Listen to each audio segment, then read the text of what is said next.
Hari keempat operasi pencarian korban tanah longsor di Trenggalek, Jawa Timur, tim SAR gabungan berhasil menemukan 2 dari 6 korban dalam kondisi meninggal dunia.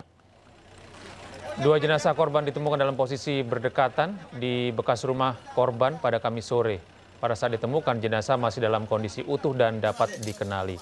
Dari keterangan keluarga dan tetangga, kedua korban adalah Yatemi dan ibunya Mesinem. Kedua korban telah dibawa ke RSUD Sudomo Trenggalek untuk proses identifikasi. Karena kondisi hujan deras dan rawan terjadi longsor susulan, proses pencarian korban lainnya dihentikan sementara. Aksi unjuk rasa mahasiswa Universitas Cendrawasih di Papua berujung ricuh. Polisi dan mahasiswa terlibat aksi saling serang dan membuat satu mobil polisi dibakar massa.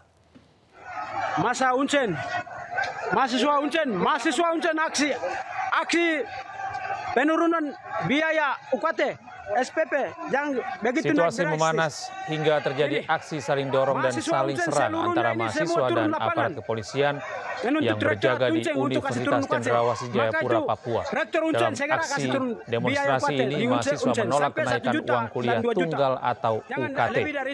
Itu tuntutan mahasiswa.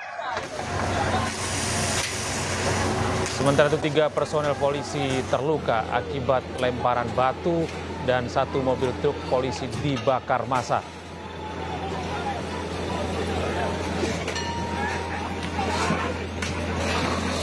Aksi mahasiswa awalnya berjalan damai, namun sempat terjadi bentrokan dengan aparat kepolisian hingga berujung ricuh.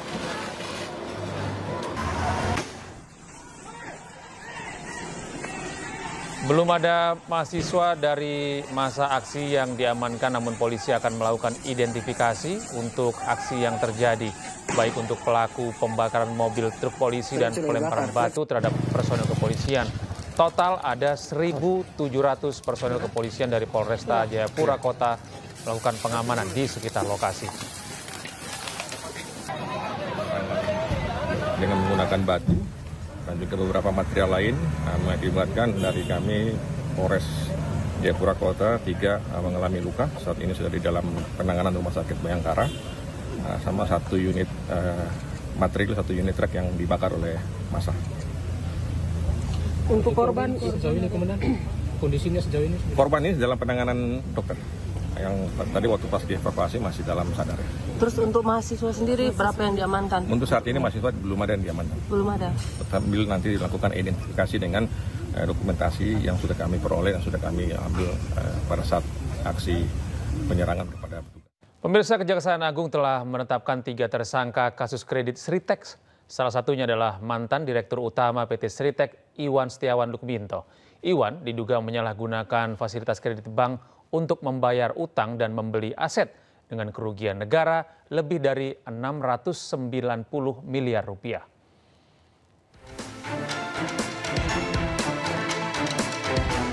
PT Sri Rejeki Ismika atau Sri kembali menjadi sorotan publik setelah Kejaksaan Agung menangkap Direktur Utama perusahaan Iwan Setiawan Lukminto terkait dugaan korupsi dalam pemberian kredit bank kepada PT Sritex. Selain Direktur Utama PT Sritex Iwan Setiawan Lukminto, Kejaksaan Agung juga menetapkan 2 tersangka lainnya dalam kasus ini, yakni ex-Dirut Bank DKI Zanudin Mapa, serta ex-pemimpin Divisi Komersial dan Korporasi BJB Diki Sahbadinata.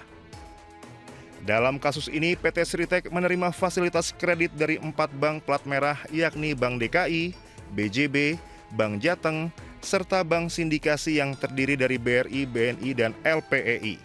Bank-bank tersebut memberikan kredit lebih dari 3,5 triliun rupiah.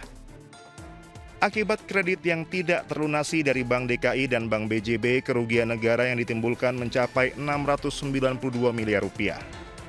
Direktur Penyidikan Jampitsus Kejagung Abdul Kohar menyebut, Iwan Setiawan Lukminto menyalahgunakan pemberian kredit dari himpunan bank negara dan bank pemerintah daerah untuk keperluan membayar utang dan membeli aset tidak tepat.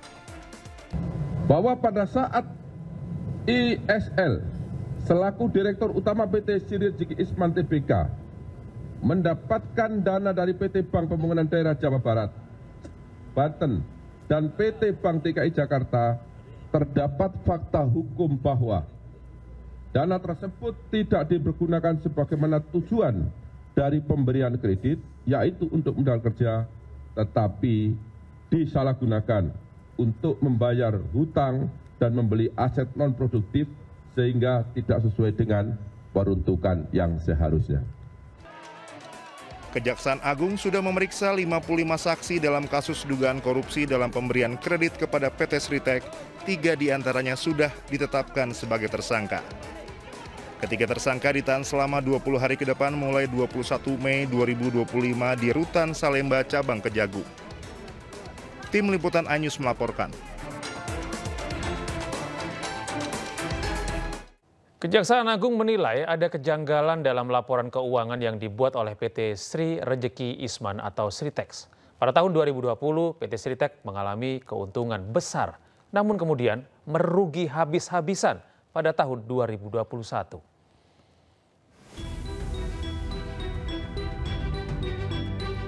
Kejaksaan Agung mencatatkan adanya kejanggalan dalam perhitungan laba PT Sri Rejeki Isman atau Sritex pada periode 2020 hingga 2021. Hanya dalam kurun waktu setahun, perusahaan tekstil tersebut dari untung kemudian langsung mengalami kerugian yang sangat signifikan. Penyidik melihat perbandingan keuntungan dan kerugian pada tahun 2020 dan 2021 sangat jauh dan dinilai janggal. Dalam kasus ini, Kejagung menemukan adanya aturan yang dilanggar dalam pemberian kredit yang dilakukan Bank BJB dan Bank DKI kepada PT Sritex. Perbuatan tersebut membuat negara rugi ratusan miliar rupiah. Adanya kerugian dengan nilai mencapai 1,08 miliar US dollar atau setara dengan 15,65 triliun rupiah pada tahun 2021. Padahal sebelumnya pada tahun 2020 PT Sri Rejeki Isman masih mencatat keuntungan sebesar 85,32 US dollar Amerika atau setara dengan 1,24 triliun. Jadi ini ada keganjilan dalam satu tahun mengalami keuntungan yang sangat signifikan, kemudian tahun berikutnya juga mengalami kerugian yang sangat signifikan. Inilah konsentrasi dari teman-teman penyidik. Kejaksaan Agung telah menetapkan 3 orang tersangka dalam dugaan kasus korupsi pemberian kredit bank ini. Di antaranya Komisaris Utama PT Sritex Iwan Setiawan Lukminto, Direktur Utama Bank DKI tahun 2020 Zainuddin Mapa, dan pimpinan Divisi Komersial dan Korporasi Bank BJB Diki Syahbandinata. Dari Jakarta, Tim Liputan iNews melaporkan. Sementara itu, Wamenaker Immanuel Ebenezer meminta Sritex tetap membayar pesangon menyusul penangkapan Dirut Sritek Iwan Setiawan Lukminto. Noel memastikan pembayaran hak-hak eks buruh PT Sritex harus berjalan.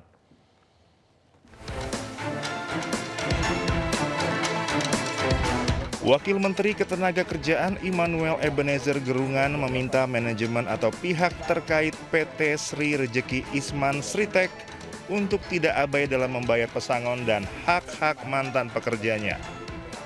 Hal ini menyusul penangkapan Direktur Utama PT Sritek periode 2005-2022 Iwan Setiawan Lukminto terkait kasus dugaan korupsi pemberian kredit bank pada PT Sritek oleh Jampitsus Kejagung.